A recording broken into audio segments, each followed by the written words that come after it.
ഹാജറുണ്ട്.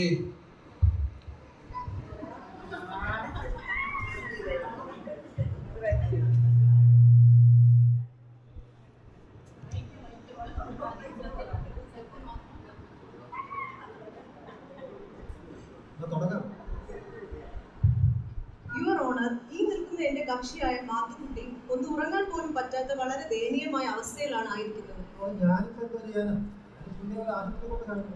അതല്ല your honour, എന്റെ കക്ഷിയുടെ ഉറക്കവും സമാധാനവും തടസ്സപ്പെടുത്തുന്ന നിലയിൽ തന്റെ അയൽവാസിയായിരിക്കുന്ന എതിർ കക്ഷി ഇടവേളകളില്ലാതെ പാട്ടും പ്രാർത്ഥനയും നടത്തി സമാധാന ലംഘനമാണ് നടത്തിക്കൊണ്ടിരിക്കുന്നത്. Objection your honour.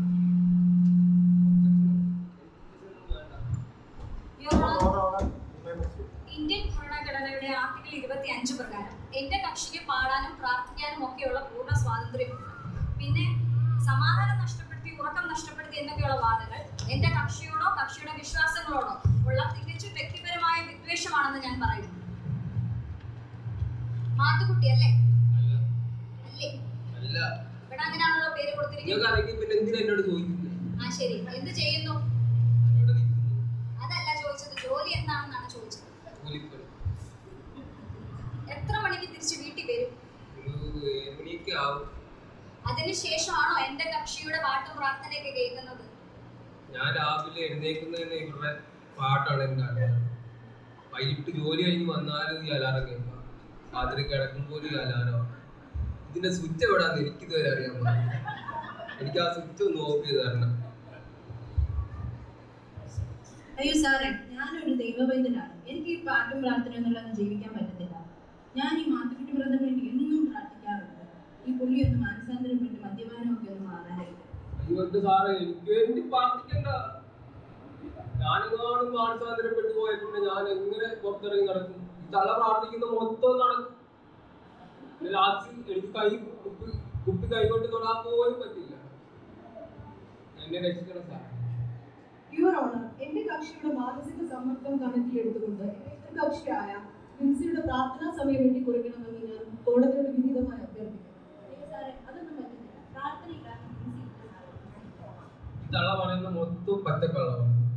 ഒരു രാവിലെ പ്രാർത്ഥിക്കാനാണെന്ന് പറഞ്ഞിട്ട് രാവിലെ കയറി റൂമിൽ കയറി കഥ കിടക്കും. രാത്രി വരെ അതിനകത്താണ്. ആ പാവം പിടിച്ച് അച്ഛനാണ് സാറേ ആ വീട്ടിലെ ജോലി മൊത്തം ചെയ്യുന്നത്.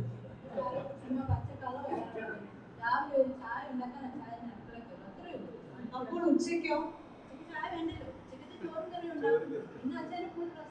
അപ്പൊ വൈകിട്ട് പിൻസി ആയിരിക്കും ഉണ്ടായിരുന്നത് അല്ലേ?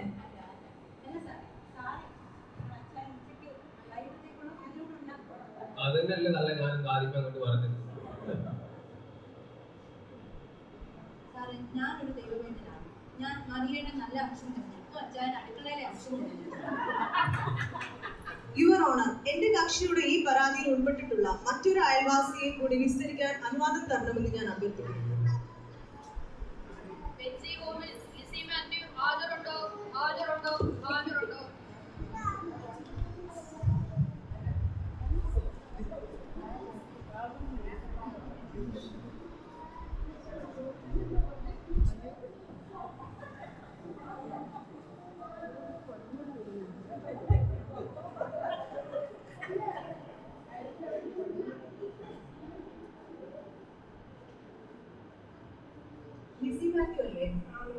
യുവർ ഓണർ, കഴിഞ്ഞ ഞായറാഴ്ച ഉച്ച കഴിഞ്ഞ് എന്റെ കക്ഷിയുടെ അയൽവാസിയായിരുന്ന ഈ നിൽക്കുന്ന ലിസി മാത്യു സഭയായി വീടിന്റെ ഗാർബോർഡിൽ പരസ്യയോഗം നടത്തുകയുണ്ടായി.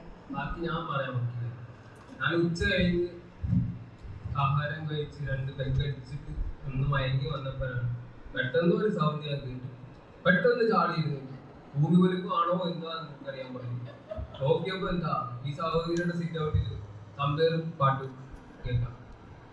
എന്റെ കക്ഷിയെ മനഃപൂർവ്വമായി ദ്രോഹിക്കാനാണ് നിങ്ങൾ ഗാർബോർഡിൽ പരസ്യയോഗം നടത്തിയെന്ന് പറഞ്ഞാൽ നിങ്ങൾക്ക് നിഷേധിക്കാൻ പറ്റുമോ? യുവർ ഓണർ, ഈ യോഗത്തിൽ ഗായിക സംഘത്തിന്റെ നേതൃത്വം വഹിച്ച സഭയുടെ സെക്രട്ടറിയെ വിസ്തരിക്കാൻ ദയവായി എന്നെ അനുവദിക്കണമെന്ന് ഞാൻ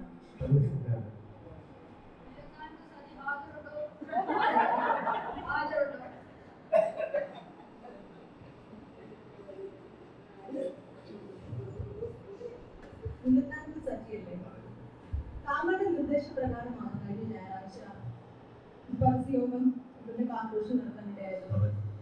പരസ്യമായി നടത്തേണ്ട യോഗം എന്തുകൊണ്ടാണ് നിങ്ങൾ അത് കാർപോറേഷൻ വെച്ച് നടത്തിയത്? എന്റെ കക്ഷിയെ മനഃപൂർവ്വമായി ദ്രോഹിക്കാൻ വേണ്ടിയല്ലേ നിങ്ങൾ അത് ചെയ്തത്? Objection your honour. അന്ന് നല്ല മഴയുള്ള ഒരു ദിവസമായിരുന്നു. പരസ്യവും മഴ കാരണം തടസ്സപ്പെട്ടപ്പോൾ അത് സാഹചര്യങ്ങൾ പോലും വകവയ്ക്കാതെ സുവിശേഷം ജനങ്ങളിലേക്ക് എത്തിക്കുവാനാണ് എന്റെ കക്ഷികൾ ശ്രമിച്ചത്. അതുകൊണ്ട് അവരുടെ നല്ല ഉദ്ദേശത്തെ മാനിച്ചുകൊണ്ട് ഈ രണ്ട് കക്ഷികളെയും വെറുതെ വിടണമെന്ന് കോടതി മുമ്പാകെ അഭ്യർത്ഥിക്കുന്നു. രണ്ടുപേരുടെയും വാദം കേട്ടതിന് ശേഷം കോടതി ഇങ്ങനെ പ്രഖ്യാപിക്കാൻ ആഗ്രഹിക്കുകയാണ്. ഒന്നാം കക്ഷിയായ ബിസി വീട്ടുജോലി ചെയ്യുവാൻ മടിയുള്ള കൂട്ടത്തിലാണെങ്കിലും പ്രാർത്ഥനാ ജീവിതമുള്ള ഒരാളാണ്. എന്നാൽ അപ്പോൾ തന്നെ വീട്ടിൽ ജോലിയെല്ലാം അച്ചാരെ ഏൽപ്പിച്ചുള്ള പ്രാർത്ഥനാ ജീവിതം കോടതി ഒരിക്കലും പ്രോത്സാഹിപ്പിക്കും. ബിസിയുടെ പ്രാർത്ഥനയും ബിസി മാത്യുവിന്റെ വീട്ടിൽ നടന്ന പരസ്യവും അല്ല പരാതിക്കാരനായ മാത്യുവിനും ബുദ്ധിമുട്ടുണ്ടായി. മറിച്ച് മാനസാന്തരപ്പെട്ടു പോകുമോ എന്നുള്ള ഭയവും മദ്യപാനം ഉപേക്ഷിക്കേണ്ടി വരുന്ന സാഹചര്യവുമാണ് മാത്യുവിന് ഈ പരാതി ഇതുവരെ പ്രേരിപ്പിച്ചതെന്ന് കോടതിക്ക് അതിനാൽ ബോധ്യമായിരിക്കും. കൂടാതെ കാഞ്ഞൂർ സഭ നടത്തിവരുന്ന പരസ്യയോഗങ്ങൾ മാതൃകാപരവും അഭിനന്ദനം അർഹിക്കുന്നതുമാണ്. ആയതിനാൽ മാത്തുകുട്ടി എത്രയും പെട്ടെന്ന് മദ്യപാനം ഉപേക്ഷിച്ച് മാനസാന്തരപ്പെട്ടവർക്ക് ഈ കോടതി ഉത്തരവിട്ടുകൊണ്ട് കേസുകൾ തീർപ്പാക്കും.